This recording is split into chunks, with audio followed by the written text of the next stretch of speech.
教育行业已然变味儿，竟沦为了资本赚钱的工具。人民大学经济学教授温铁军怒批资本，教育是国家根基，而不是资本的赚钱工具。茶余饭后看老游，天下趣事说不休。大家好，我是老游。相信不少朋友都发现了如今社会存在的一个现象，那就是曾经堪比黄金的大学生，如今却有一部分成了新一代巨婴。这些大学生毕业即失业，成为了新型啃老族。众多家庭甚至将2、3代的心血和财力都投入到孩子身上，希望他能够通过读书改变命运。但这些接受了10几年教育的大学生毕业后，却纷纷涌入了靠出卖劳动力获取微薄薪资的行业中。这样的乱象，真的是孩子们自甘堕落吗？号称人民大学最敢说真话的教授温铁军无奈地说出了真相。我们一起来看一下温老的原视频。在这个快递这个领域中，至少得有这个几百万是大学毕业生。大学毕业生为什么愿意在快递这个相对比较艰苦的行业中去就业呢？一天到晚风餐露宿的，它不是一个简单的用年龄说是就这一代人他就这么如何。我说这个说法呢是比较粗糙的吧。看完温老的视频啊，相信大家也产生了一个疑问：教育不应该是国家的根基吗？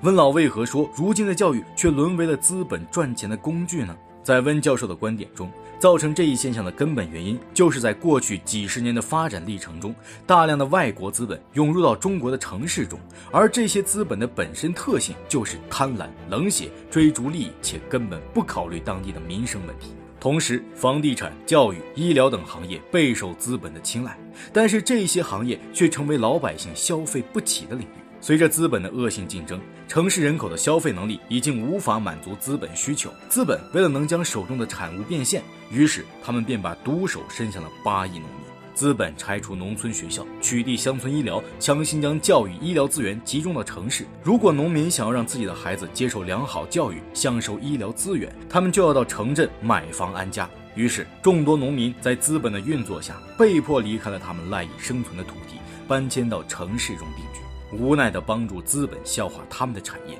甚至就连孩子都成为了资本赚钱的工具。温老为此愤怒地发声：你们还有道德吗？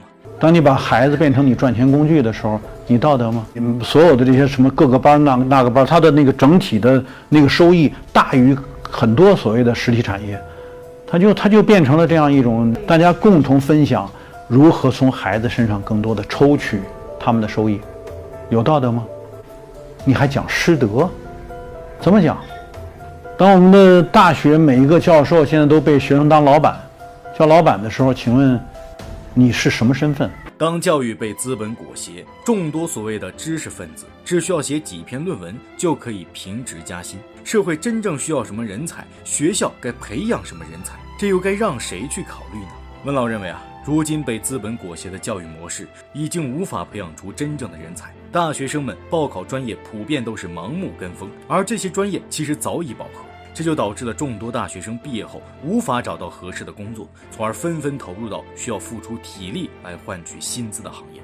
温老认为啊，这并不是大学生不够努力，没有学习到知识，反而他们也是受害者。在温教授的观点中，教育的重心应该是孩子，只要有孩子想接受教育，那么教育资源就应该给到那个孩子，不论那个孩子是身处乡村还是城镇，都可以及时的接受教育。教育应该是国家公器，所以应该是哪儿有该接受教育的人。比如说你有个孩子，他该上托儿所还是该上小学，那有这个孩子就有这笔教育经费跟着他。至于这个学校是办在村还是办在镇，是取决于这个孩子所在的家庭他的生活意愿的选择。如果你们比较偏重自然教育、生态教育、劳动教育等等这些新型教育，完全可以在村里办学吗？而办学的这些学校资源，包括老师的资源，是应该由财政来全额支付的。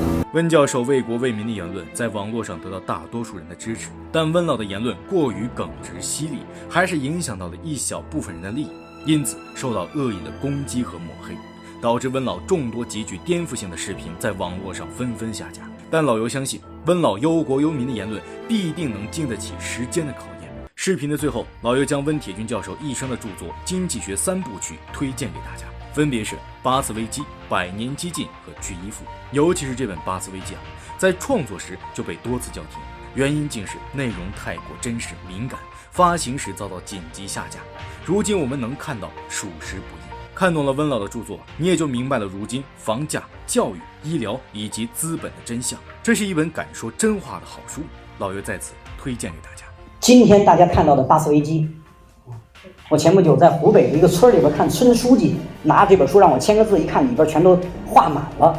一个村的书记能看书看到这个份上，实在不容易。所以在座的各位学生，要知道这本书来之不易，是花了30万，满世界收集资料，当年是不能出的，现在出来了。好了，本期内容就到这里，最后别忘了给老刘点赞关注，我们下期再见。